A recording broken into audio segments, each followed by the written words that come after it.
El 20 de julio de 1969, a las 9:56 hora local de Houston, el astronauta Neil Armstrong pisaba la Luna, poniendo fin así a una carrera científica sin precedentes entre la Unión Soviética y Estados Unidos. Por todo el mundo, la gente seguía fascinada por las imágenes de Neil Armstrong descendiendo por la escalera y dando los primeros pasos en la Luna.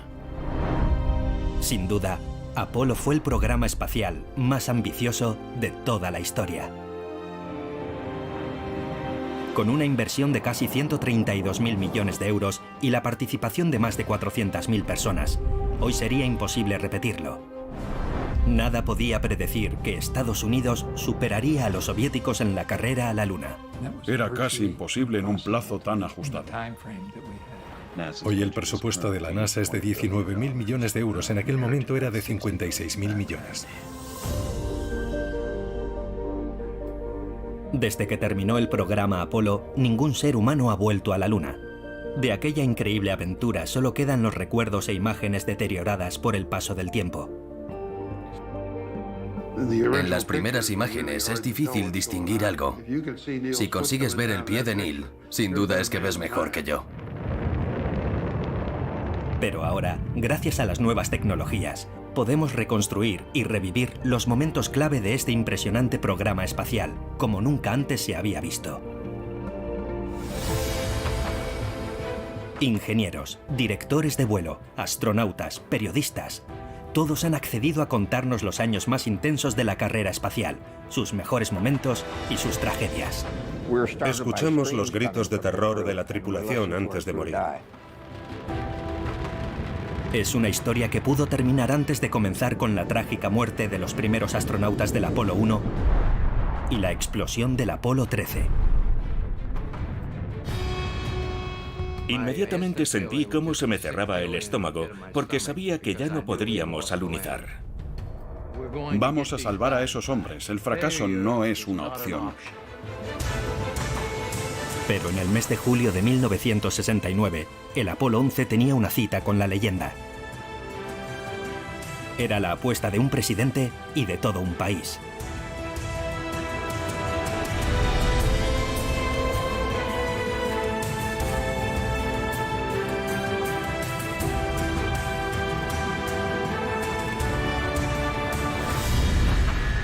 Apolo. La cara oculta de la Luna. Episodio 1. El reto imposible.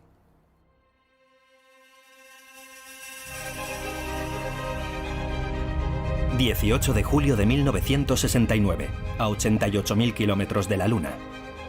Los astronautas estadounidenses Buzz Aldrin y Neil Armstrong... ...salen del módulo de mando del Apolo 11... ...para inspeccionar el módulo lunar Eagle.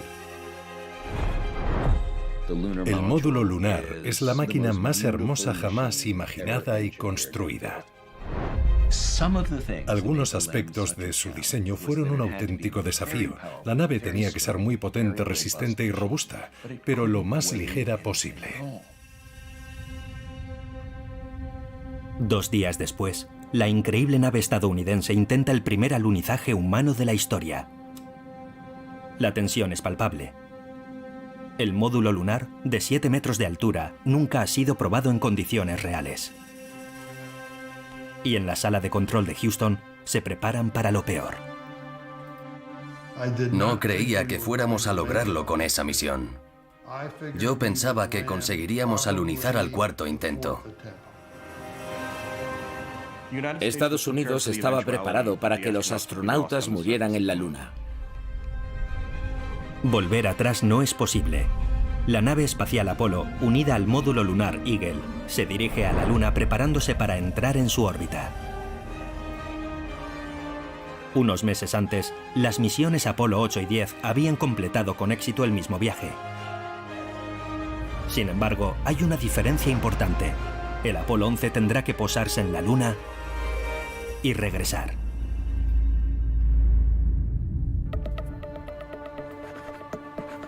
Todo iba según lo previsto, pero un informe secreto hace saltar las alarmas en el centro de control de la NASA en Houston. Al mismo tiempo de la misión del Apolo 11, la Unión Soviética preparaba y lanzaba su propia nave espacial en una misión similar. Luna 15, una sonda soviética automática, ha despegado 3 días antes que el Apolo 11. Ya orbita alrededor de la Luna y se prepara para el alunizaje. Estados Unidos no es la única nación dispuesta a conquistar el espacio. La Unión Soviética es un adversario formidable, dispuesto a todo por ser el primero en pisar el suelo lunar. Una colisión con la Luna podría resultar fatal para los astronautas estadounidenses. Y en plena Guerra Fría, la tragedia tendría consecuencias insospechadas. La NASA, preocupada porque el Luna 15 pudiera chocar con el Apolo, le pidió a Frank Borman que se pusiera en contacto con Václav Kelbys, el presidente de la Academia Soviética de las Ciencias. Pero no tuvieron una conversación con él, ya que Borman no hablaba ruso y Kelbys no hablaba inglés. Cuando la NASA consigue finalmente los planes de vuelo del Luna 15, el destino de las 2 misiones competidoras ya estaba decidido. El Apolo 11 y el Luna 15 nunca se cruzarían.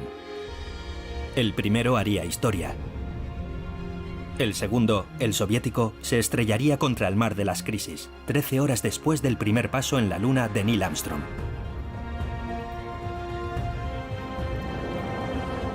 Ese incidente marcará el punto culminante de la carrera espacial entre los soviéticos y los estadounidenses. Una disputa sin cuartel iniciada 10 años antes.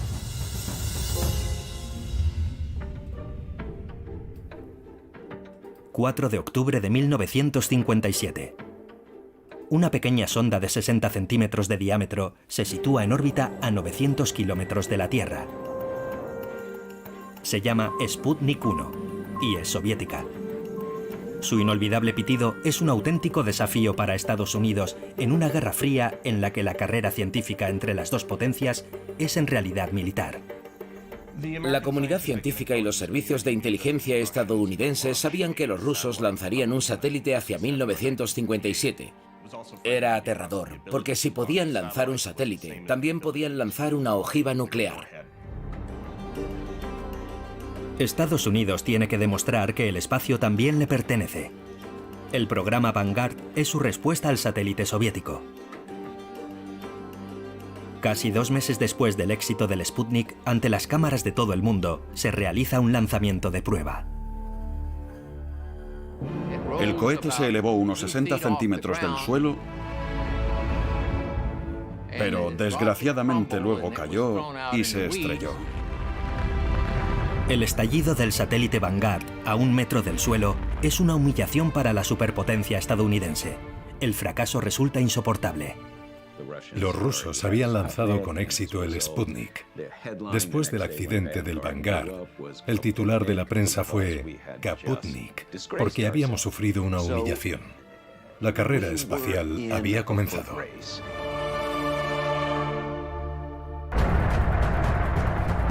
Eufóricos, los soviéticos lanzan el programa Luna y consiguen un gran éxito enviando al primer hombre al espacio. Es innegable, la Unión Soviética lleva ventaja.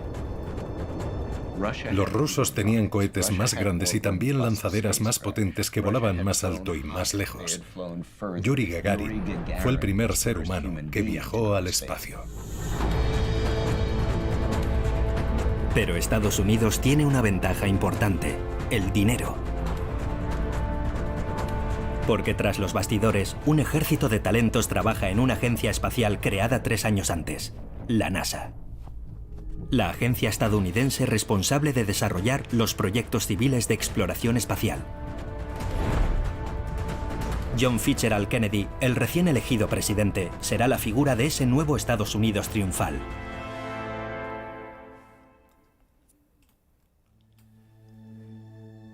El 12 de septiembre de 1962, en la Universidad Rice en Houston, Kennedy pronuncia un discurso memorable que conmueve a toda la nación. Acaba de nacer el programa Apolo. Elegimos ir a la Luna.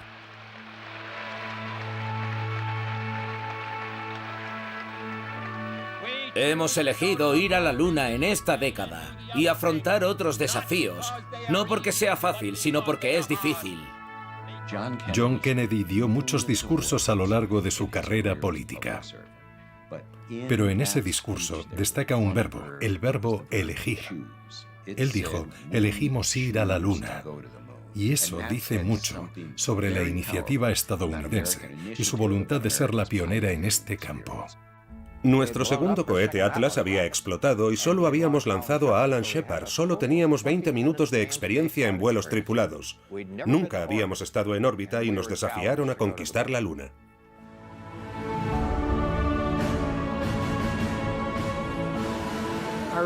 Pensábamos que el presidente nos estaba pidiendo lo imposible, pero aún así nos pusimos manos a la obra sin dudarlo ni un momento.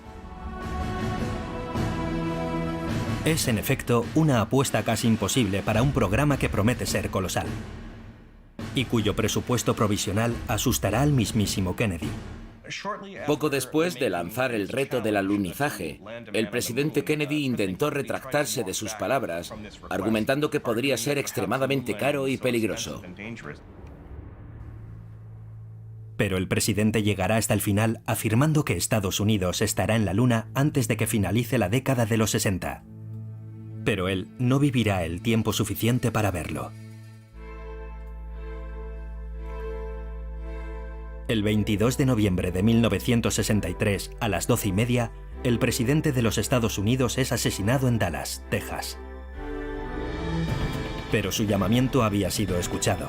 Y por todo el país, decenas de miles de jóvenes solo sueñan con una cosa: formar parte de la aventura. Respondía a un anuncio con una imagen de la Luna que decía: depende de nosotros inventar una forma de viajar a la Luna y volver. En el momento del alunizaje, las personas que tomaban las decisiones técnicas en el centro de control tenían un promedio de 27 años. Hubo toda una generación de niños que, inspirados por Kennedy, querían participar en la aventura científica y tecnológica del programa espacial. La medicina, la tecnología y otros sectores impulsaron a esos jóvenes entusiastas a hacer lo que creían que eran capaces de hacer.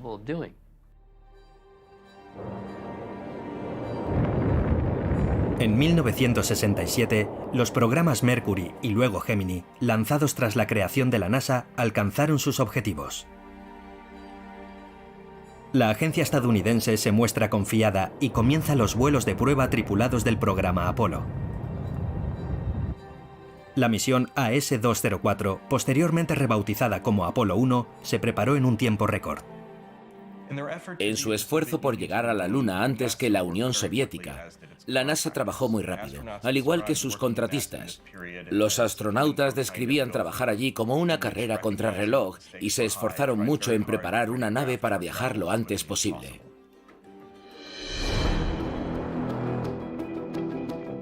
El 27 de enero de 1967, la tripulación del Apolo 1, formada por Gus Grissom, Ed White y Roger Chaffee, comienza una prueba en condiciones reales en la nave espacial Apolo, colocada en la parte superior del cohete. El lanzamiento está previsto para un mes después. Pero una vez encerrados en la cabina hermética del módulo de mando, la tripulación comprueba que la comunicación con los equipos en tierra no funciona bien. Tuvimos problemas con la cuenta atrás y con las comunicaciones. La tripulación informó de un olor nocivo en el interior del módulo. Nos detuvimos para solucionar los problemas y después continuamos. Tras 5 horas de pruebas, se detecta una sobrecarga en el circuito eléctrico.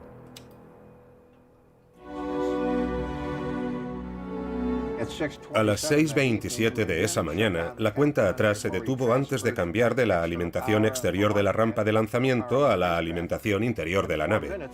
4 minutos después escuchamos los gritos de terror de la tripulación antes de morir.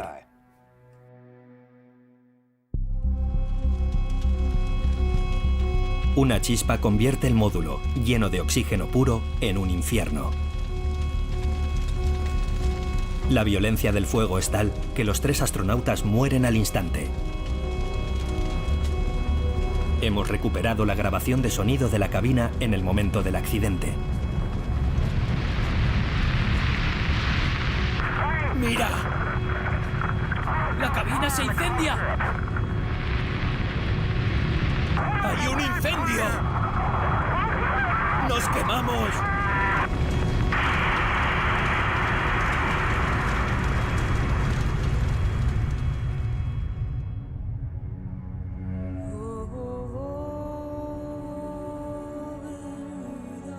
Roger Chaffee, el más joven de ellos, iba a cumplir 32 años. 10 días antes de que muriera en el incendio del Apolo 1, Gus Grissom me dijo: esa nave espacial, el Apolo, tiene muchísimos fallos. Hay muchas cosas que no funcionan. No es seguro. Tenemos que arreglar todo eso. Pensábamos que habíamos arreglado el Apolo, aunque hubo señales de advertencia de que no era así, y pagamos el precio, y la tripulación pagó con su vida ese exceso de confianza. El interior de la cápsula se había fundido literalmente, y se tardaron casi 2 horas en sacar los cuerpos. La NASA lo sabía, al igual que los astronautas y los administradores que afirmaron haber presionado demasiado y muy rápido, que todos sabían que el cohete tenía problemas y que era probable que matara a alguien. De hecho, antes de que pudiera despegar, la primera de esas naves mató a alguien. Enseguida la NASA comienza a revisar la gestión del programa Apolo. El público quiere culpables, aunque la Luna tenga que esperar. Fue culpa nuestra. No habíamos hecho nuestro trabajo y tuvimos que asumir la pérdida de la tripulación. La NASA despide a algunos ejecutivos e incluso se plantea renunciar al sueño de Kennedy. Tuvimos que convencer al pueblo estadounidense, a nuestros líderes y a los políticos de que éramos lo bastante inteligentes como para continuar con ese programa que llevaría al hombre a la Luna. Ese fue el verdadero desafío. Finalmente, durante 2 años se revisan minuciosamente los detalles del programa Apolo. Entre ellos, un elemento esencial: el módulo de mando y servicio que debía llevar a los astronautas hasta la Luna y conseguir el éxito de una misión que nadie esperaba tan pronto. El Apolo 8.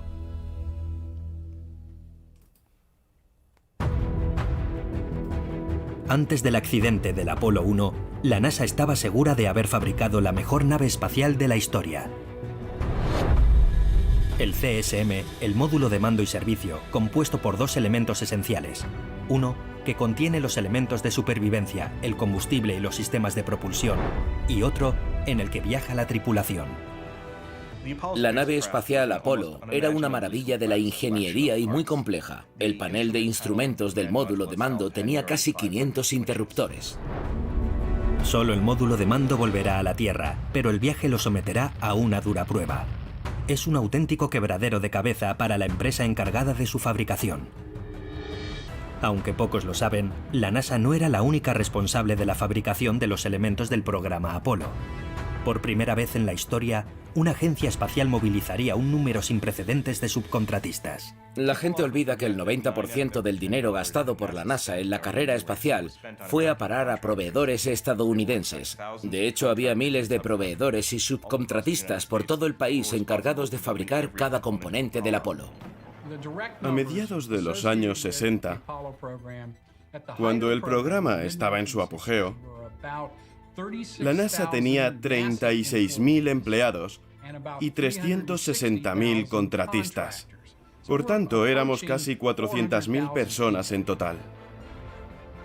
North American Aviation había conseguido el contrato para la nave espacial Apolo. Pero su diseño era tan complicado que los retrasos se acumulaban. En 1965, la NASA exige que esté listo para 1967. El accidente mortal del Apolo 1 frenó su fabricación. Pero también permitió repensar la nave para, finalmente, alcanzar la perfección.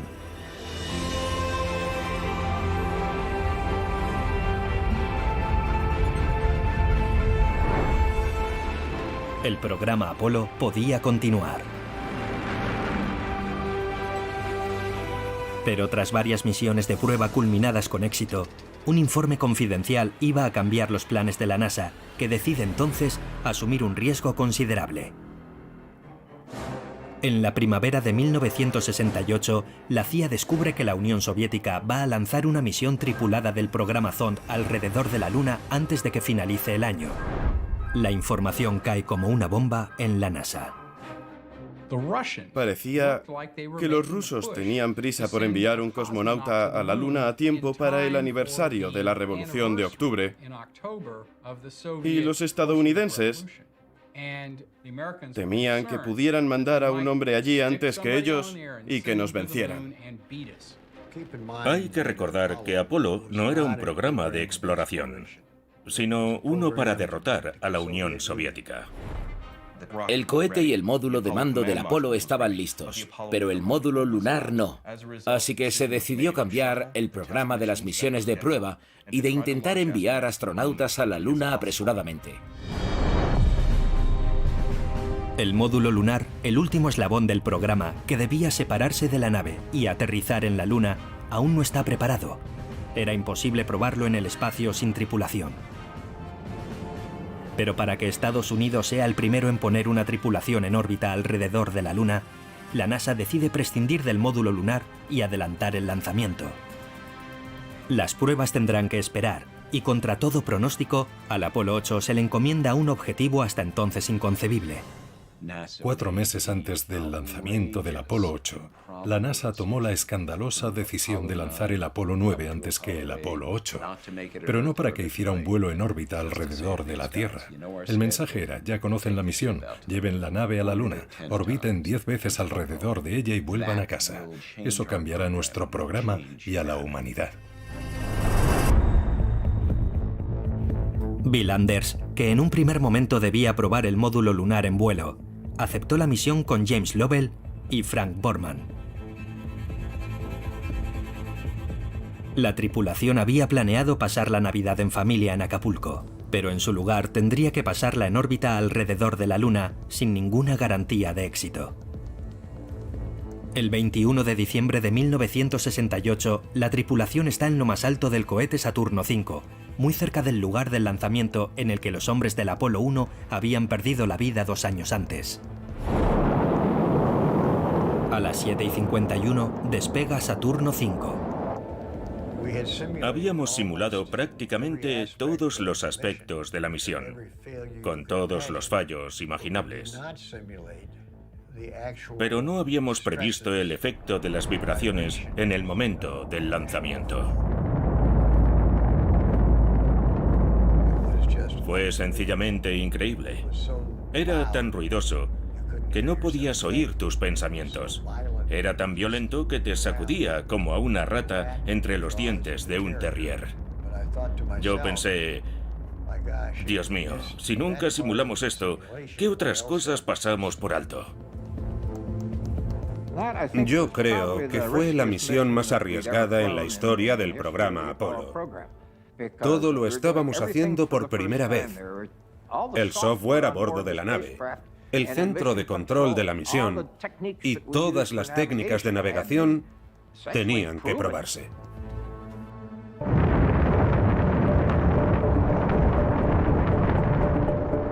Nueve minutos después del lanzamiento, la nave se separa de sus 2 etapas superiores y se pone en órbita alrededor de la Tierra. Luego se aleja de la gravedad de esta y se lanza directa a la Luna. Después de 25 horas de vuelo en Houston, el Capcom responsable de la comunicación con la tripulación lee los titulares de la prensa a los astronautas mientras experimentan la vida en ingravidez. Cuando me levanté del asiento, quería experimentar la ausencia de gravedad. Pero mientras los astronautas disfrutan del espacio, en tierra, los ingenieros están preocupados, porque el Apolo 8 le reserva a la tripulación un momento muy delicado. Con el Apolo 8, por primera vez, la nave iba a pasar por detrás de la Luna, iba a desaparecer. Como no había ningún satélite más allá de la Luna para retransmitir las comunicaciones, estas se cortan. Los astronautas nunca manifiestan sus temores abiertamente.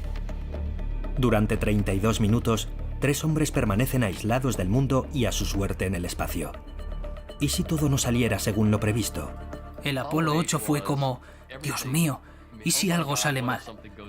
Vamos a enviar hombres a la Luna por primera vez. Es como cualquier cosa que haces por primera vez. Te preocupas por cada paso del camino, no solo de este o de aquel, estás inquieto todo el tiempo. Existe un código entre los pilotos. Si alguno de los chicos hubiera tenido un momento de crisis o de pánico, no habría dicho nada y nunca hablarían de ello.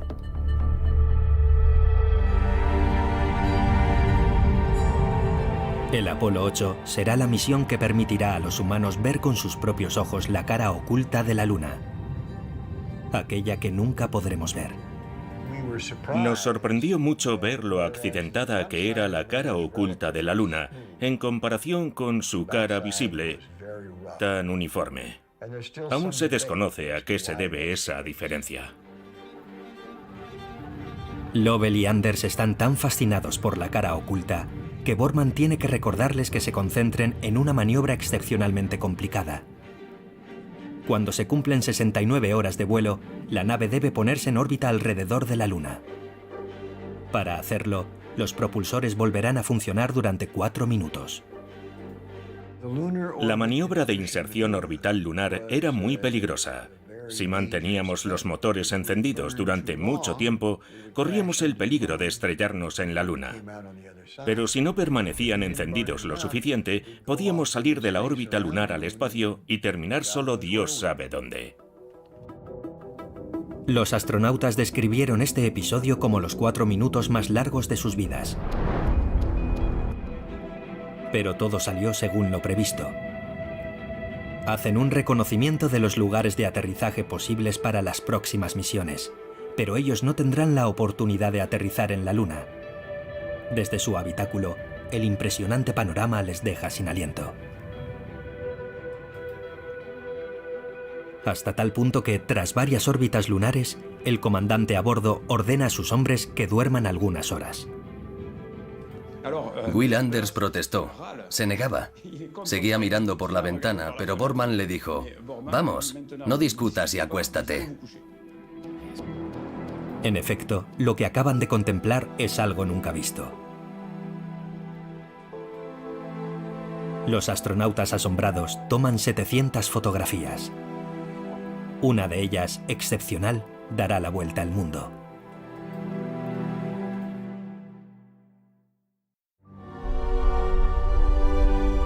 Durante su cuarta rotación alrededor de la Luna, los astronautas del Apolo 8 asisten por casualidad a un espectáculo impactante. Una salida de la Tierra. Creo que fue Borman quien lo vio primero y dijo: «Mirad, es grandioso. Se ve salir la Tierra». Lovell me pasó una película en color y yo empecé a hacer fotos. Hicieron algunas fotos y luego el panorama cambió. La imagen desapareció. Ellos no sabían lo que había en esa cámara.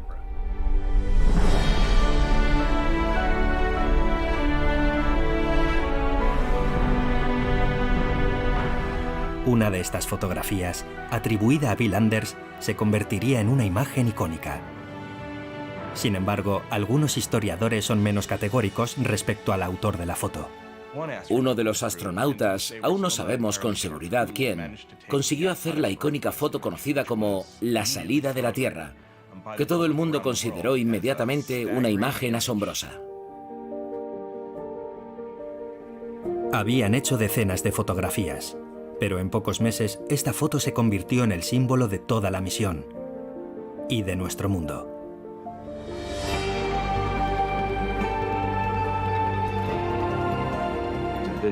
Mostró toda la Tierra con un pequeño halo alrededor que representa nuestra atmósfera.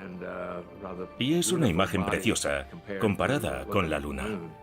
Cuando miras esa frágil esfera, donde se ha desarrollado toda la historia humana, donde se han producido horrores y donde se han producido grandes actos de bondad y amor, todo está en esa pequeña esfera. Y debemos cuidarla o de lo contrario, la destruiremos.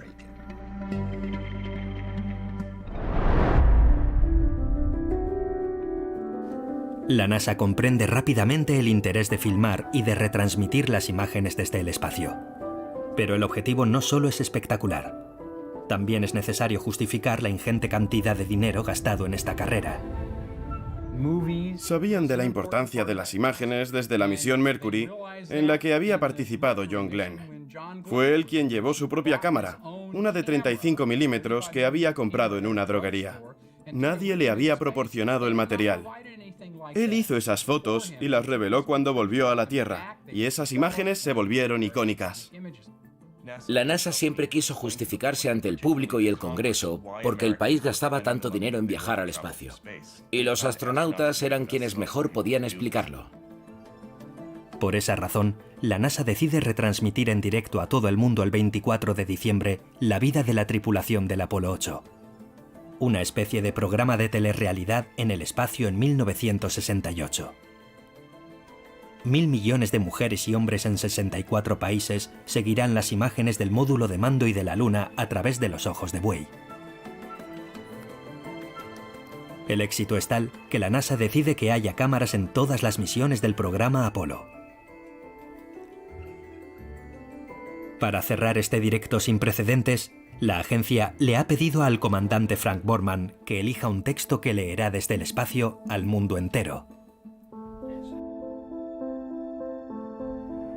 De parte de la tripulación del Apolo 8, les deseamos buenas noches, buena suerte, feliz Navidad y que Dios los bendiga a todos ustedes en esta buena tierra. Frank Borman aún se está riendo de aquello. Le dijeron, nos van a ver 1.000 millones de personas. Eso es 1 de cada 3 seres humanos en este planeta. Nunca en la historia una emisión ha tenido tantos espectadores. Tenéis que pensar algo que decir. Borman pensó en eso mucho tiempo sin encontrar la inspiración. Fue su esposa quien finalmente le dio la idea de un texto en el que nadie había pensado. Estaba en su cocina a las 4 de la mañana y su esposa entró y le dijo, será en Nochebuena, ¿por qué no lees el Génesis? Y él dijo, perfecto.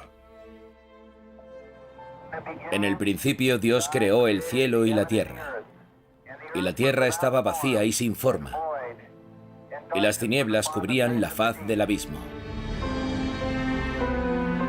Esta lectura del Génesis desde el espacio haría historia. Fue un momento feliz que casi hizo olvidar un episodio menos conocido del Apolo 8 que pudo haber acabado prematuramente con la misión.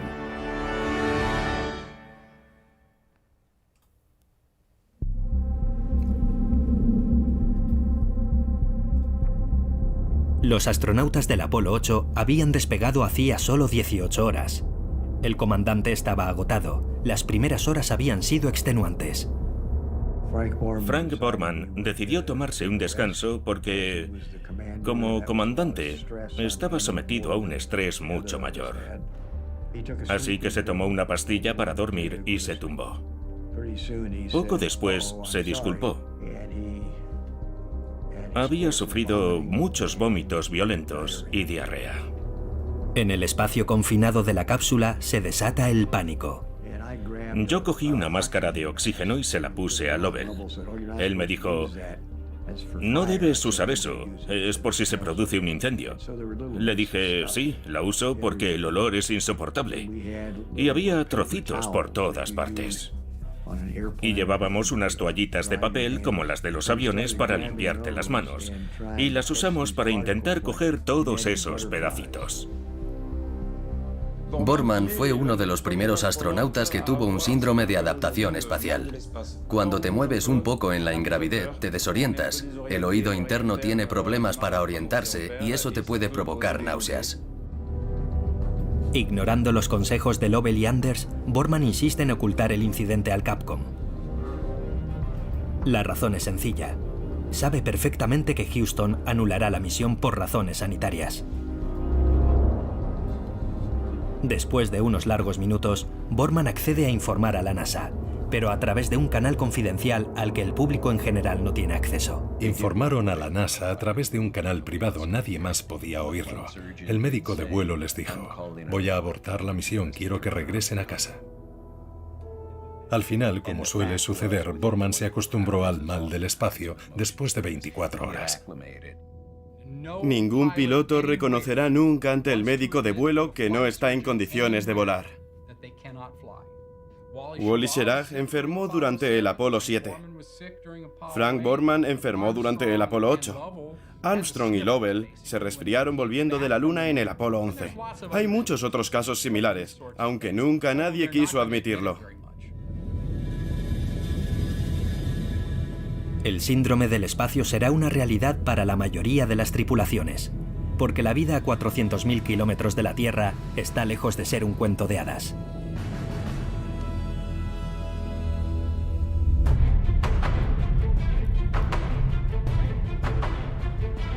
Para la tripulación del Apolo 8, el 25 de diciembre llega el momento de iniciar el regreso a la Tierra.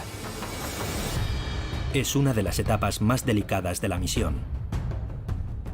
Después de 10 revoluciones alrededor de la Luna, los astronautas reinician el motor del CSM, el módulo de mando y servicio, para salir de la órbita lunar. Si el motor fallara, el Apolo 8 se convertiría en un satélite permanente de la Luna, en el que flotarían los cadáveres de los 3 astronautas. Pero el motor funciona perfectamente y lanza al Apolo 8 en dirección a la Tierra. Cuando vas a esa velocidad, la temperatura es tan alta que puede fundir el metal. El fuego y los gases interfieren en las comunicaciones y es imposible comunicarse durante la reentrada en la atmósfera. La cápsula se separa del módulo de servicio, que se consume en la atmósfera. El módulo de mando y su tripulación se dirigen directamente al Pacífico. En órbita baja, alcanzamos casi 8 kilómetros por segundo, 28.000 kilómetros por hora. Cuando vuelves de la Luna, es de unos 11 kilómetros por segundo. Así que es casi 1,3 veces más rápido que la velocidad que se alcanza en una órbita baja. Si piensas en la Tierra como un globo gigante, rodeado por la atmósfera y una nave espacial que regresa de la Luna, lo único que la ralentizará es la misma atmósfera terrestre. El ángulo tenía que ser muy preciso, ni muy agudo ni muy obtuso. El margen de maniobra era de apenas 1,5 grados. La última fase crítica es la apertura de los paracaídas. En la historia de la exploración espacial hubo casos en los que salió mal, como por ejemplo en el primer vuelo Soyuz, el Soyuz 1, con el astronauta ruso Vladimir Komarov. El paracaídas no se abrió, la cápsula se estrelló y él murió.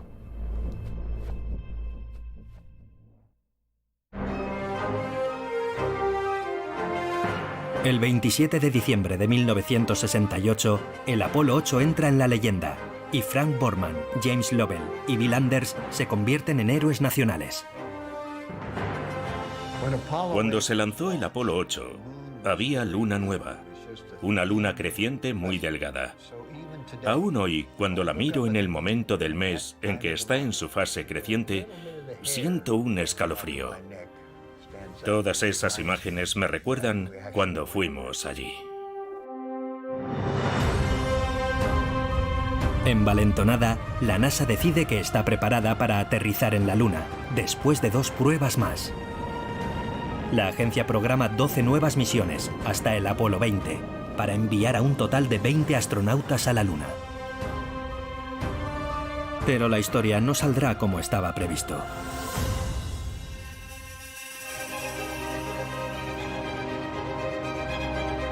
Los 3 astronautas que tienen una cita con la gloria son Michael Collins, el piloto al mando del Apolo 11, Buzz Aldrin y Neil Armstrong, el comandante de la misión que tendrá que aterrizar el Eagle, el increíble módulo lunar en la Luna.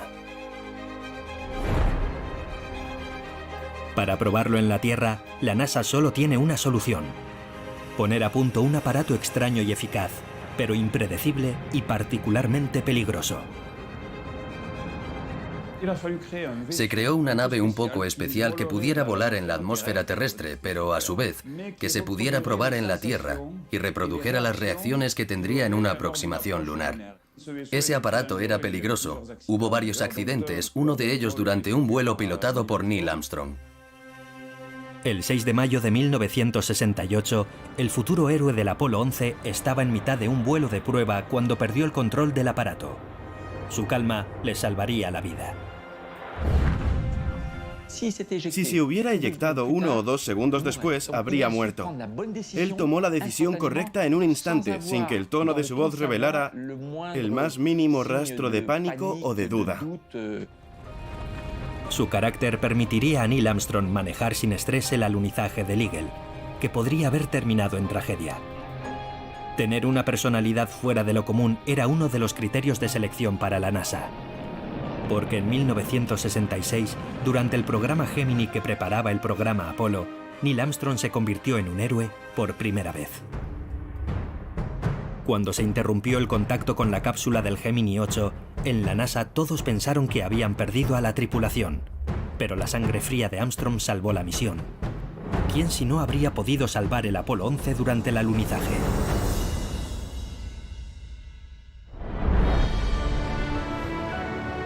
...20 de julio de 1969. Neil Armstrong y Buzz Aldrin acaban de aterrizar el Eagle en la Luna. Estaba allí sentado, pero no tocaba nada. Mis pies no tocaban el suelo. Mi espalda no tocaba el respaldo del asiento y mis brazos tampoco tocaban el reposabrazos. Me sentía como si levitara sobre el asiento. 500 millones de personas siguen el acontecimiento gracias a su retransmisión a través de Mundovisión. El mundo contiene la respiración. La gente en todo el planeta seguía hipnotizada por las inquietantes imágenes en blanco y negro, transmitidas mediante señal de radio a diferentes antenas y luego retransmitidas en todo el mundo. Neil Armstrong bajando la escalera del módulo lunar y dando los primeros pasos en la Luna. Mis padres fueron a despertarnos a mi hermana, a mi hermano gemelo y a mí, y nos pusieron delante del televisor que habían comprado para eso unas semanas antes. Y aquello, sin duda, marcó mi infancia con el deseo de viajar al espacio y de vivir una aventura tan fascinante como esa. Aquel mes de julio de 1969, Estados Unidos ganó la carrera espacial. La humanidad, por su parte, había realizado una de las mayores hazañas del siglo XX. Fue increíble. La recompensa a todo el trabajo que habíamos hecho. La recompensa llegó el mismo día que Neil Armstrong pisó la superficie de la Luna. Una vez en el suelo lunar, mientras Estados Unidos llora de alegría, Neil Armstrong pronuncia, inspirado por ese mágico momento, una frase legendaria. Un pequeño paso para el hombre, pero un gran salto para la humanidad.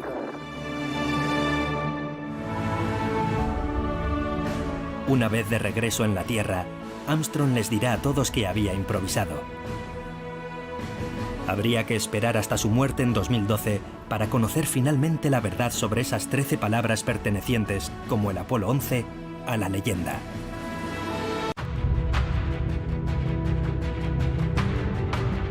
El 21 de julio de 1969, el Eagle, con Neil Armstrong y Buzz Aldrin a bordo, despega para unirse a Michael Collins en la cápsula espacial que permanece en órbita.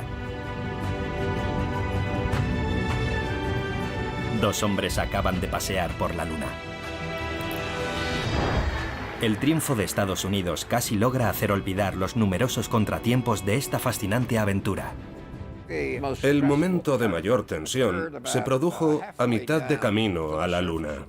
Fue simplemente horrible. Me preocupaba que se produjera alguna sorpresa en la que nadie hubiera pensado. El público enseguida pierde el interés por Apolo, el programa espacial más caro de la historia. Habrá que esperar al drama del Apolo 13 para que el mundo entero vuelva a interesarse por él. Cuando la misión se convirtió en una cuestión de vida o muerte, la gente volvió a prestarle atención. Nos preguntaban si llevábamos una píldora de veneno. Se trataba de un problema irreparable. Más de 50 años después, creíamos saberlo todo sobre Apolo. Pero este programa de la NASA aún mantiene algunos secretos que vamos a desvelar. Neil confió en mí y yo nunca traicionaré su confianza. Lo que pasa en la Luna se queda en la Luna. ¿Por qué el programa Apolo terminó de una forma tan abrupta? ¿Cuáles son los últimos secretos de una aventura que vio pasar a 4 presidentes, costó la vida a 3 astronautas y rozó la tragedia en varias ocasiones? Esta historia prodigiosa no es ficción. Fue la apuesta de un presidente y de 400.000 personas, todas entregadas a un solo objetivo: llevar a Estados Unidos a la Luna.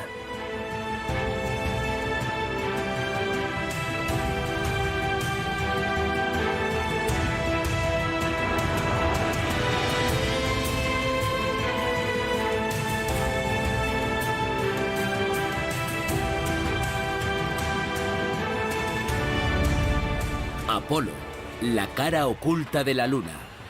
Episodio 2. La última misión.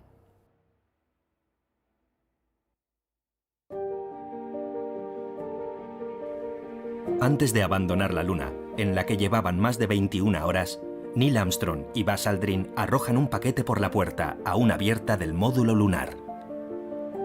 En su interior lleva un escudo con los nombres de White, Grissom y Chaffee, los 3 astronautas que perdieron la vida en la misión Apolo 1.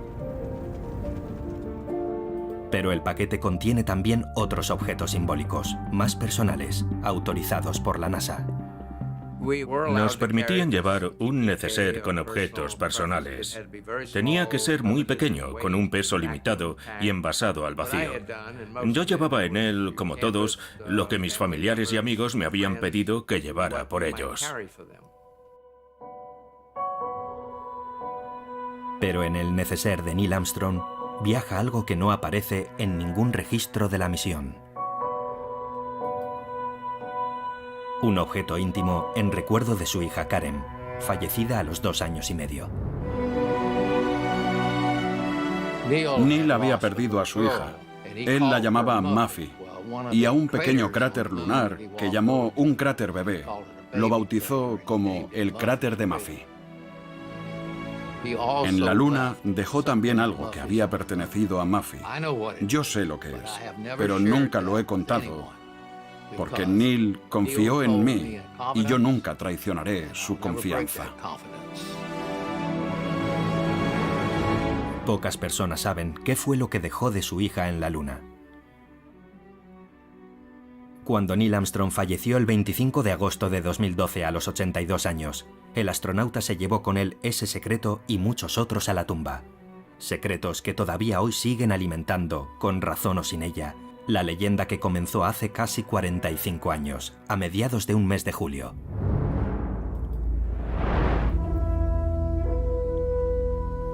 ...16 de julio de 1969...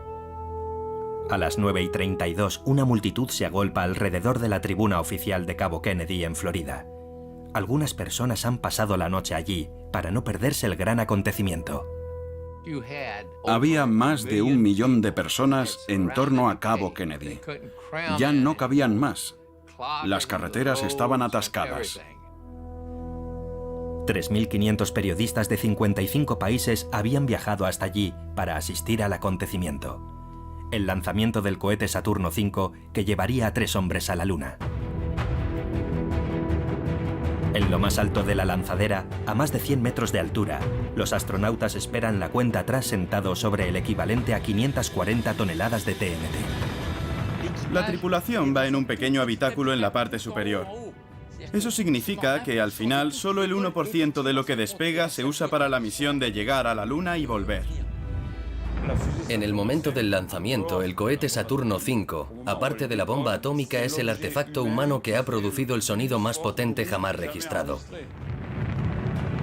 Durante el primer lanzamiento del Apolo 4 en 1967, la vibración fue tal que a 5 kilómetros de distancia se cayeron las placas del techo de la sala de prensa y las ventanas temblaron. Mientras el impresionante cohete desaparecía en el cielo azul de Florida, nadie podía imaginar el desafío al que se habían enfrentado los diseñadores de Saturno V. Porque a principios de los 60, cuando Kennedy lanzó a Estados Unidos a la conquista de la Luna, nadie imaginaría que un cohete así se haría realidad. En 1961, ni Estados Unidos ni la URSS tenían cohetes lo bastante potentes como para llevar a los astronautas a la Luna y volver a la Tierra. No estábamos nada seguros de que eso fuera posible. Para conseguir esa hazaña, Estados Unidos está dispuesto prácticamente a todo. incluso a cerrar los ojos ante el único que, seguramente, podía concebir un aparato así, y que ocuparía el puesto de director del Centro de Vuelos Espaciales Marshall de la NASA. Wernher von Braun, un brillante ingeniero alemán, pero también uno de los cerebros de Adolf Hitler.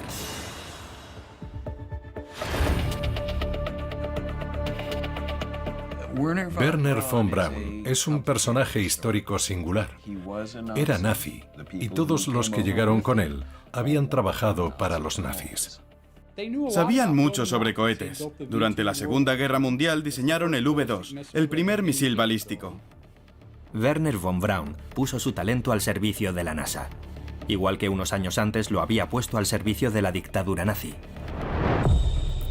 Sin él, Estados Unidos no habría podido poner a punto el cohete más potente de la historia y, por tanto, derrotar a los soviéticos. El resultado da vértigo. Saturno V mide, con el módulo de mando y servicio, casi 111 metros de altura y 10 metros de ancho. El Saturno V era un cohete gigantesco. Desde los alunizajes del programa Apolo, ninguna lanzadera ha igualado su potencia y capacidad. Cuando la última etapa del cohete sale de la órbita terrestre para ir a la Luna, la tripulación se enfrenta a una fase especialmente delicada. El módulo de mando y servicio rota 180 grados en el espacio para fijar el Eagle, el módulo lunar, en la parte delantera. Luego, el resto del cohete es abandonado en el vacío del espacio. Comienzan entonces las etapas más decisivas del Apolo 11. Todas siguen una teoría nunca antes probada en el espacio: el encuentro en la órbita lunar.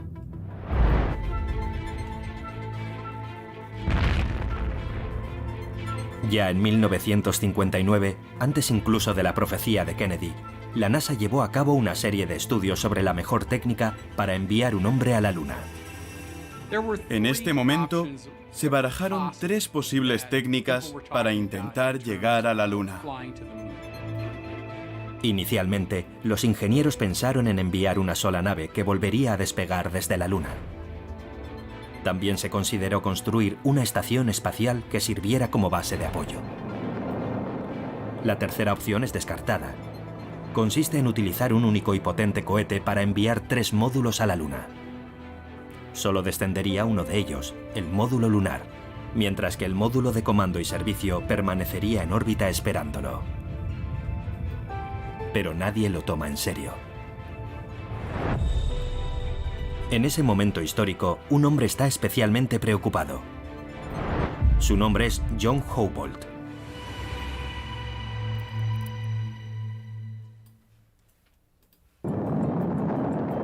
Entre las técnicas que debían conseguir enviar un hombre a la Luna, la de un cohete que propulsara los 3 módulos hasta su destino estaba lejos de lograr la unanimidad.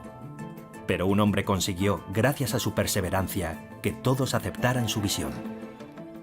John Houbolt, uno de los muchos ingenieros que trabajaban en este problema, en 1961 defendió él solo su teoría ante sus superiores de la NASA e incluso ante el gobierno. El encuentro en la órbita lunar era mucho más complicado, debido a los diferentes componentes que había que enviar, pero esa complejidad podía resolverse con técnicas de encuentro y de trayectoria conocidas. Finalmente logró convencer a la dirección de la NASA.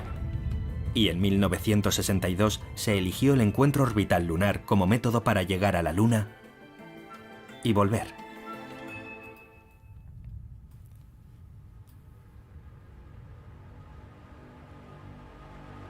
El 20 de julio, después de 13 revoluciones alrededor de la Luna, el Eagle, en el que viajan Neil Armstrong y Buzz Aldrin, se dispone a separarse del módulo de mando pilotado por Michael Collins.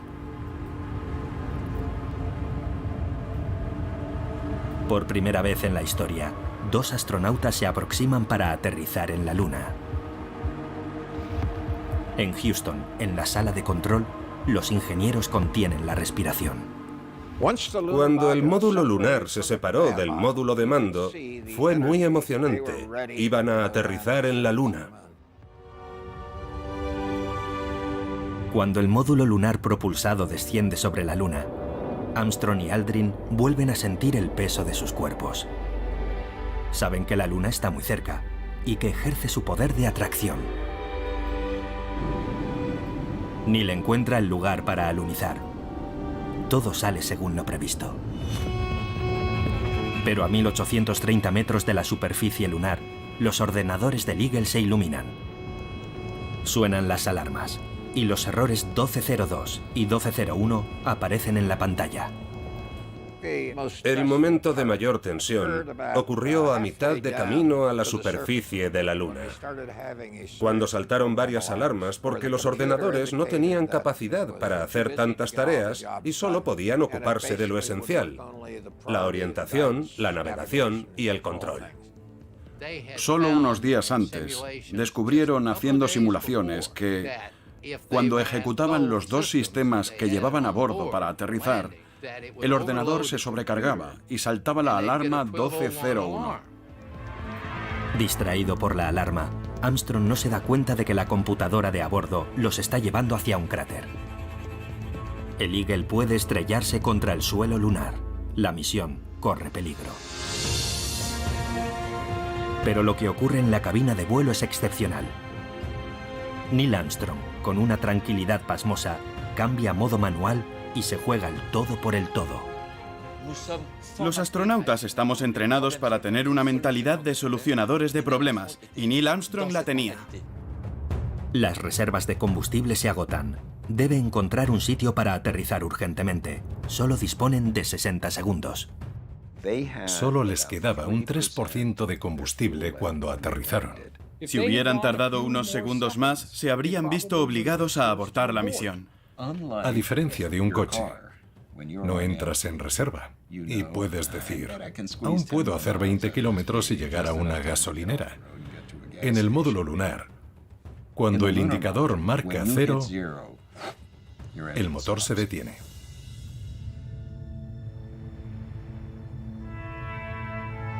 Cuando el Propergol, el combustible del módulo lunar, está a punto de agotarse, Armstrong consigue aterrizar en el Mar de la Tranquilidad. Son las 15 horas 17 minutos y 39 segundos hora de Houston del domingo 20 de julio de 1969. Ha aterrizado con delicadeza mientras Buzz Aldrin vigila los paneles de control. El tiempo se ha detenido. Es Neil Armstrong quien rompe el silencio con una frase que nadie olvidará jamás. Houston, aquí base Tranquilidad. El Águila ha aterrizado. El Capcom Charlie Duke se ve obligado a alzar la voz para responderle entre el alboroto de aplausos y gritos en la sala de control de Houston. Sin la sangre fría de Neil Armstrong, el destino del Apolo 11 habría sido sin duda diferente. Oculta tras una personalidad extraordinaria, la NASA supo ver enseguida en este hombre discreto su madera de héroe.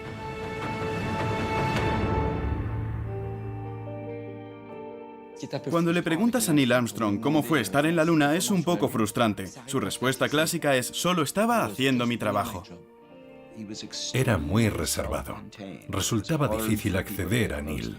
Y como muchos astronautas, su primer matrimonio fracasó. Era una persona bastante difícil de entender.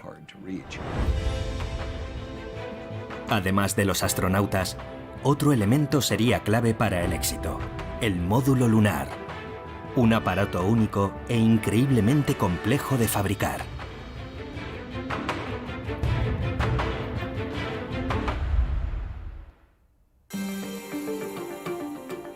La NASA sabe que no hay margen de error en la construcción del módulo lunar y recurrió a la empresa Grumman, uno de los principales fabricantes de aviones militares y civiles. Aún así, el vehículo espacial daría muchos quebraderos de cabeza a sus ingenieros, porque debía ser perfecto y extremadamente ligero. Al principio, Grumman ideó una cabina esférica con grandes ventanales y con asientos para los pilotos. Los ventanales, si quieres que sean herméticos, pesan mucho, así que tuvieron que descartarlos, y también quitaron los asientos de los pilotos. Cuando Grumman ganó en 1962 el concurso de la NASA, los 329 millones de euros de presupuesto debían permitir desarrollar un módulo cómodo, diseñado para volar únicamente en el espacio exterior. La cubierta del módulo tenía el grosor de 3 capas de aluminio. Si los astronautas no tenían cuidado, podían atravesar con sus botas las paredes. Gracias a sus hamacas, pudieron dormir en su interior mientras estuvieron en la Luna. No era el Ritz, pero era bastante espacioso. A finales de 1964, los planos del módulo lunar por fin estaban listos. Grumman fabricó entonces docenas de prototipos y luego presentó a la NASA un primer módulo definitivo. Si la agencia espacial no hubiera realizado más pruebas adicionales, el Apolo 11 seguramente nunca habría llegado a la Luna, porque el módulo se averiaba y las pruebas eran catastróficas. Cuando la NASA lo recibió, el módulo lunar tenía muchos fallos. Sobre todo los tanques y los conductos de combustible tenían muchas fugas. De hecho, era un colador. Las misiones hasta el Apolo 11 permitieron terminar el módulo lunar, cuyo coste superó todas las previsiones de la NASA. Hoy en día hubiera costado unos 87 millones de euros frente a los 12 millones que se gastaron entonces. Sin embargo, un elemento indispensable nunca se ha probado en condiciones reales: el motor de ascenso que debía permitirles poder despegar desde la Luna. Si funciona, la misión será un éxito. Pero no habrá una segunda oportunidad en caso de que falle.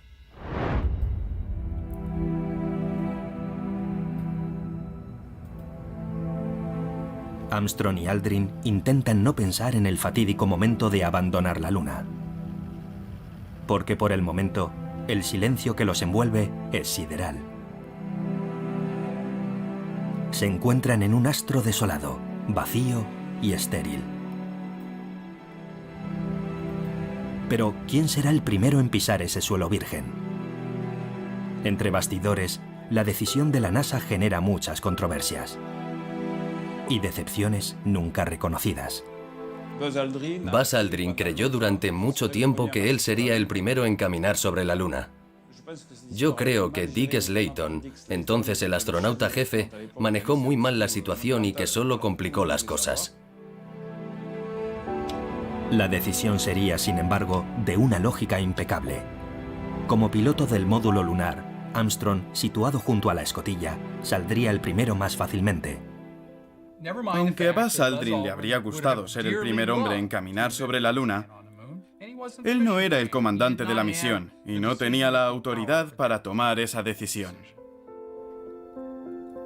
A las 21:56, hora local de Houston, tras unos minutos interminables intentando salir por la escotilla del módulo, Neil Armstrong pone un pie en la escalera que lo separa del suelo lunar. El mundo entero contiene la respiración. Se está escribiendo el momento más decisivo de la historia moderna de la ciencia.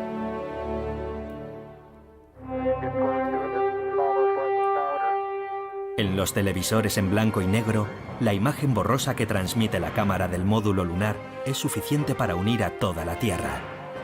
En las primeras imágenes cuesta distinguir algo. Si consigues ver el pie de Neil, entonces ves mejor que yo. Armstrong se deja caer al suelo y pronuncia esas palabras que ya forman parte de la historia. Es un pequeño paso para el hombre, pero un gran salto para la humanidad. ¿Es una frase preparada o simple improvisación? Hasta su muerte en 2012, Armstrong mantendría siempre la misma versión. Esas palabras se le ocurrieron una vez sobre la Luna, nunca antes. Sin embargo, desde la muerte del astronauta, algunos testimonios apuntan a que habría preparado esa frase con antelación. Armstrong me dijo: no quiero decir vencimos a los rusos, no quiero decir Estados Unidos lo consiguió, quiero decir lo ha hecho la humanidad. Su hermano le dijo: no se lo cuentes a mamá, que sea una sorpresa. A partir de ese primer paso, todas las palabras, todos los hechos y gestos son retransmitidos en directo. y Neil Armstrong empieza a fotografiar la Luna metódicamente. 19 minutos después, Buzz Aldrin sale de la nave.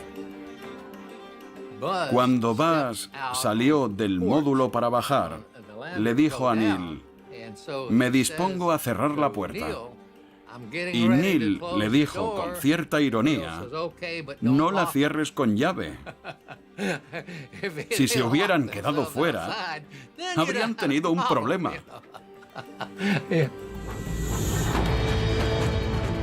Antes de aventurarse en la Luna, Buzz hace algunas pruebas en la escalera y después salta al suelo. Los dos astronautas siguen a continuación una lista de verificación que llevan cosida en la manga. La actividad extravehicular se desarrolla a la perfección. Sin embargo, en la sala de control continúa la preocupación, porque la supervivencia de los astronautas depende de un solo elemento: su traje espacial. Para muchos solo es una envoltura hermética, pero es mucho más que eso. En su interior lleva un sistema que controla la presión, la temperatura y la composición de la atmósfera interior. Es en sí mismo una verdadera nave espacial. El desarrollo del traje espacial del programa Apolo, un verdadero desafío técnico sin parangón, llevaría 5 años de trabajos. Cada modelo cuesta más de 94.000 euros, pero el fabricante tiene carta blanca. No teníamos ninguna limitación. Invirtieron mucho dinero en desarrollar esos trajes. Compuesto por 25 capas superpuestas, debía proteger a los astronautas de los meteoritos y soportar cambios de temperatura extremos. Pero el traje nunca se había probado en condiciones reales antes del Apolo 11. Me preocupaba que tuviéramos alguna complicación en la que nadie hubiera pensado, pero no hubo sorpresas, todo salió según lo planeado. El Apolo 11 tuvo muchos momentos llenos de simbolismo, entre ellos plantar la bandera estadounidense. Contrariamente a la leyenda, la NASA dudó mucho tiempo antes de decidir llevar ese símbolo. Tanto es así que subieron la bandera a bordo del módulo lunar poco antes del lanzamiento. Y para que flotara en ausencia de atmósfera, le añadieron una varilla rígida.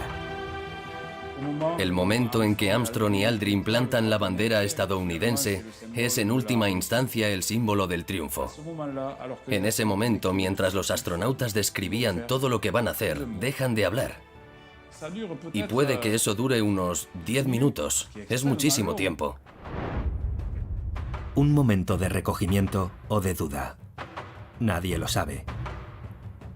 La única certeza es que la imagen de Buzz Aldrin posando orgulloso delante de su bandera dará la vuelta al mundo.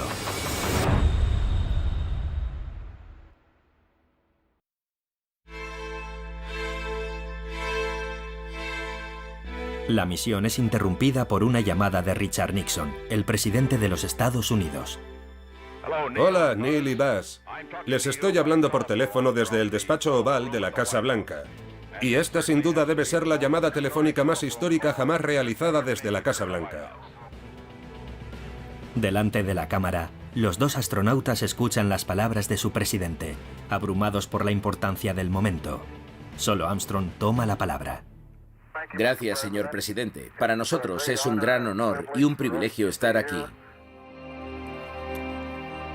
Abrumado por el momento, Buzz Aldrin no pronuncia una sola palabra. Poco después, Neil Armstrong hará la fotografía más icónica del programa Apolo. El astronauta aparece reflejado en la visera de Buzz Aldrin. No existe ninguna otra imagen de Armstrong en la Luna. Esa foto es mítica. De hecho, fue la primera foto relacionada con el programa Apolo que tuve colgada en mi habitación cuando era niño.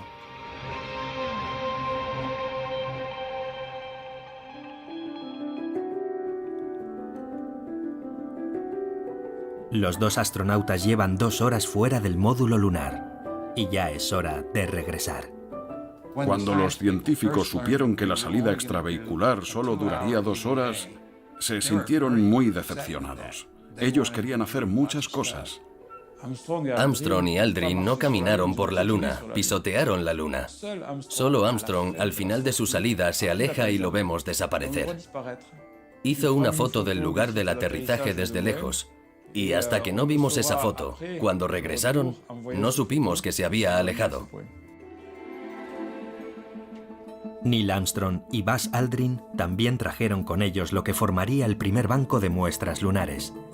Cerca de 22 kilos en esta primera misión y 400 kilos en total cuando finaliza el programa Apolo. Cuando Neil Armstrong y Buzz Aldrin trajeron los contenedores llenos de rocas, estos se distribuyeron entre cientos de laboratorios de todo el mundo, en Europa, en Asia, en Estados Unidos. Descubrimos que eran muy antiguas, tenían más de 3.000 millones de años. Antes de regresar, Buzz Aldrin hace una última fotografía. La huella de su pie en ese suelo gris y pegajoso. Una foto que todas las revistas publicaron como el primer paso en la Luna.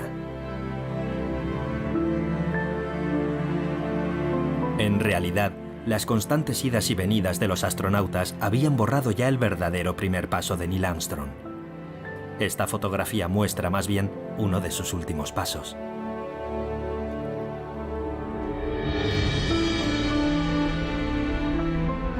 Buzz Aldrin y Neil Armstrong suben la escalera que los separa del piso superior del módulo lunar. La misión ha sido filmada de principio a fin, pero algunos momentos continuaron planteando interrogantes hasta hace muy poco, como el objeto que Armstrong dejó en la Luna en recuerdo de su hija fallecida. Lo que pasa en la Luna se queda en la Luna, y hasta el día de hoy aún no estamos seguros de lo que hicieron, de lo que dejaron y de lo que se llevaron.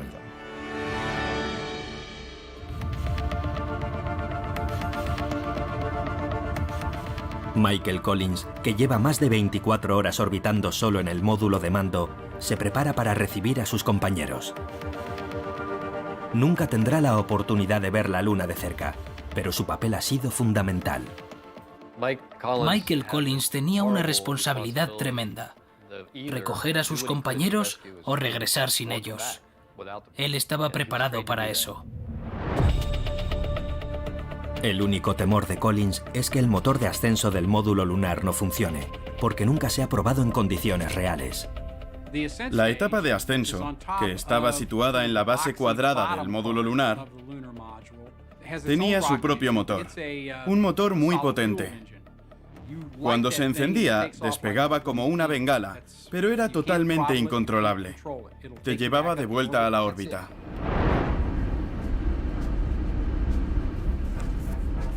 El momento es tan angustioso que al entrar en la cabina, Buzz, con su aparatoso traje espacial, rompe accidentalmente una de las palancas de ignición. Es imposible despegar.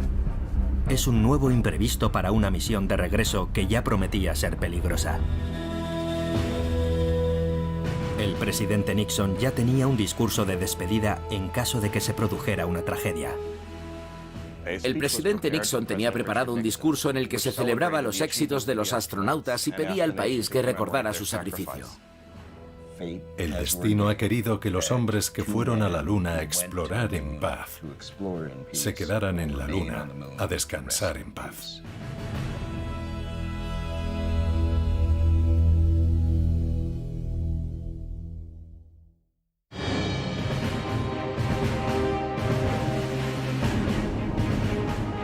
Si a Buzz Aldrin no se le hubiera ocurrido la ingeniosa idea de usar un simple bolígrafo para presionar el botón roto, Nixon habría tenido que pronunciar ese lúgubre discurso. Y el Eagle nunca habría despegado de la Luna. Pero la historia se escribirá de otra manera. Tras la ignición, los astronautas sienten la explosión del motor que lanza la primera etapa del módulo lunar. Plantada demasiado cerca del módulo, los gases del propulsor hacen que la bandera se tambalee. Collins ajusta su trayectoria para recibir a sus compatriotas. Pero nada está aún decidido. Ahora tienen que preparar la entrada en la atmósfera terrestre. La atmósfera ejerce una fuerte resistencia. Llegas a 58.000 km/h e intenta detenerte. Ahí es donde entra en juego la fuerza de aceleración. Ellos tenían que manejar las palancas con las piernas. La entrada es muy rápida y hay que intentar reducir la velocidad.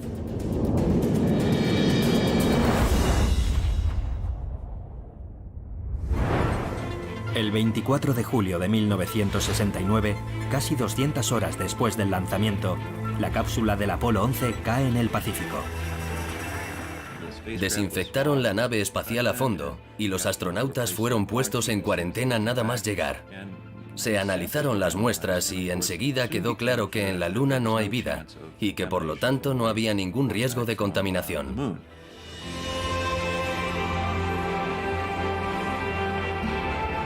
Los astronautas dan luego la vuelta al mundo. Apolo se convierte en el símbolo del poderío de la superpotencia estadounidense. La historia pudo haber terminado con esta victoria. Nada más terminar el Apolo 11, tuvimos que preparar el Apolo 12. No tuvimos tiempo para disfrutar de lo que había pasado. Debíamos preparar la continuación. Para confirmar su éxito abrumador, la NASA lanza el Apolo 12 en noviembre de 1969. La misión es todo un éxito, con 2 salidas extravehiculares y más de 31 horas sobre el suelo lunar. Sin embargo, el público ya no lo sigue. La apuesta de Kennedy se había hecho realidad. La hazaña era inmensa, pero aún así, la agencia decide continuar con el Apolo 13, la misión de más. El país había perdido el interés, pero cuando se convirtió en una misión de vida o muerte, la gente volvió a prestarle toda su atención.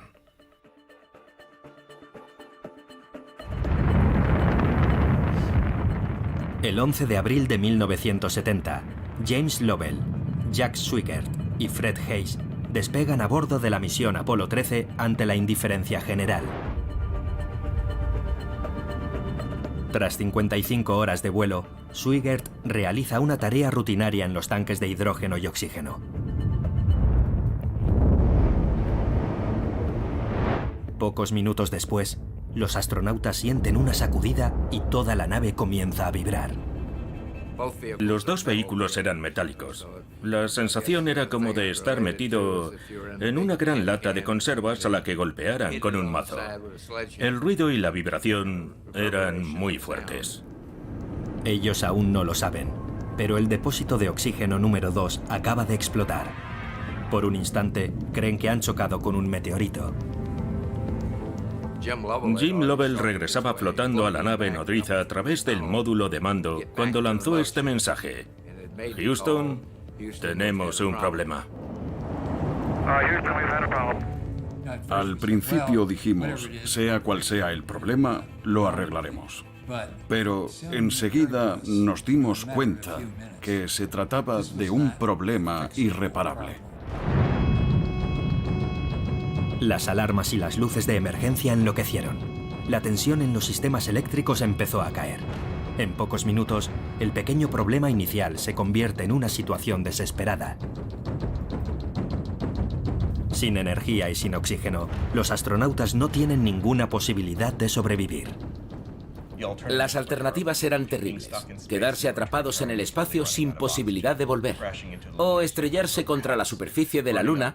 O quizá quemarse vivos cuando la nave entrara en la atmósfera terrestre, demasiado rápido para poder reducir la velocidad. Inmediatamente sentí náuseas, porque sabía que el aterrizaje había terminado.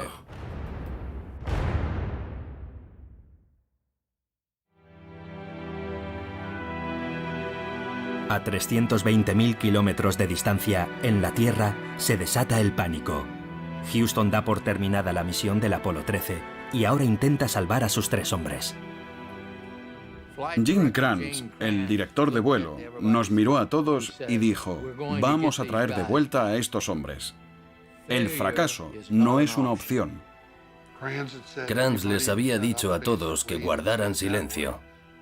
No lo dijo así, pero todos obedecieron. La única comunicación sería una mala noticia, o bien una alerta por combustible, o un aviso de la tripulación. Gene Kranz decide tomar entonces una decisión sin precedentes. Para evitar que se agoten las reservas y ganar tiempo, pide a la tripulación que desconecte todos los sistemas eléctricos. Es una decisión con graves consecuencias. Es como en casa. Si quieres ahorrar electricidad, apagas todas las luces menos una. Eso fue lo que hicimos. La temperatura en el módulo lunar había caído por debajo de 1 grado. No teníamos ropa adecuada para esa situación. Tuvimos que ponernos toda la ropa interior de repuesto. Terminamos con 3 capas encima. Era lo único que podíamos hacer. Mientras el módulo de mando sigue perdiendo oxígeno, Houston toma una decisión que seguramente sea la única posibilidad de sobrevivir. La tripulación abandona el módulo de mando y entra en el Aquarius, el módulo lunar que sigue intacto. Pensado solo para 2 hombres, este vehículo espacial deberá salvar a 3. El público, desinteresado ya por estas misiones, se apasiona de nuevo ante este escenario catastrófico. Todos nos preocupábamos por estos hombres, por sus hijos y sus esposas. Los apreciábamos igual que quieres a una figura pública y queríamos que volvieran a casa. Pero dentro del módulo Aquarius, la tripulación está al borde de la asfixia. El módulo lunar en el que se habían refugiado no estaba preparado para acoger a 3 astronautas. La atmósfera se volvió irrespirable debido al dióxido de carbono que exhalaban. Nos preguntan si llevábamos una píldora de veneno. No, no había nada de eso. Era mucho más fácil. Bastaba con abrir la escotilla. Habríamos muerto en un instante. No necesitabas llevar nada.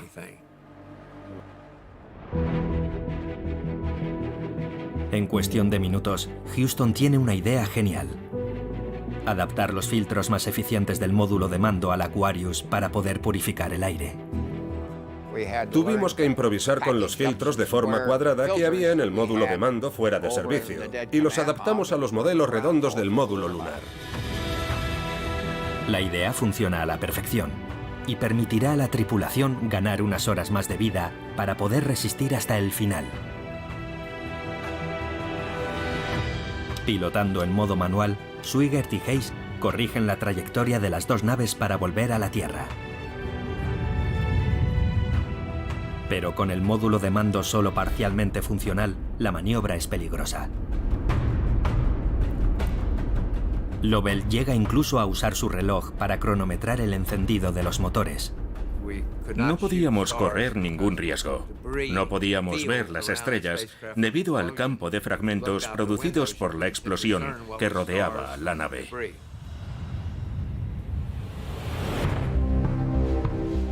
Durante más de 5 minutos las comunicaciones por radio se interrumpen.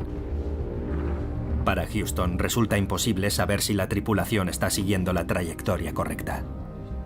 La tensión es insoportable. Fue horrible, simplemente horrible. Así que cuando después de 5 minutos volvieron a conectarse y dijeron, aquí Apolo 13 os recibimos, pensamos, ¿qué ha pasado? Fue como un milagro. El 17 de abril de 1970, el Apolo 13 ameriza con éxito en el Pacífico. Toda la Tierra ha seguido su increíble aventura.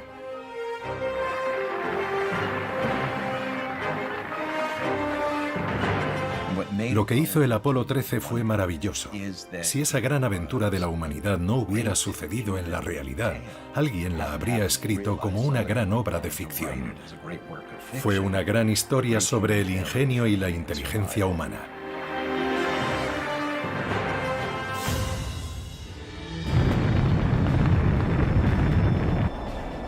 La continuación de la historia del programa Apolo es mucho menos alentadora. La NASA planeaba proseguir el programa hasta el Apolo 20. Pero el accidente del Apolo 13 y la guerra de Vietnam iban a cambiar las prioridades políticas. El 20 de septiembre de 1970, cuando ya se han fabricado 3 cohetes Saturno V, la NASA anuncia el cierre definitivo del programa. Apolo 17 sería la última misión.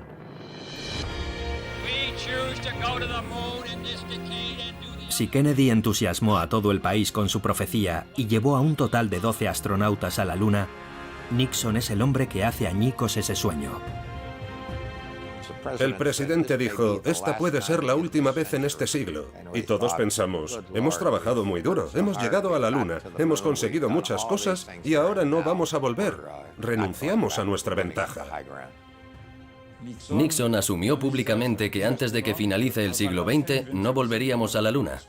De hecho, tenía toda la razón porque incluso a principios del siglo XXI nadie ha vuelto allí.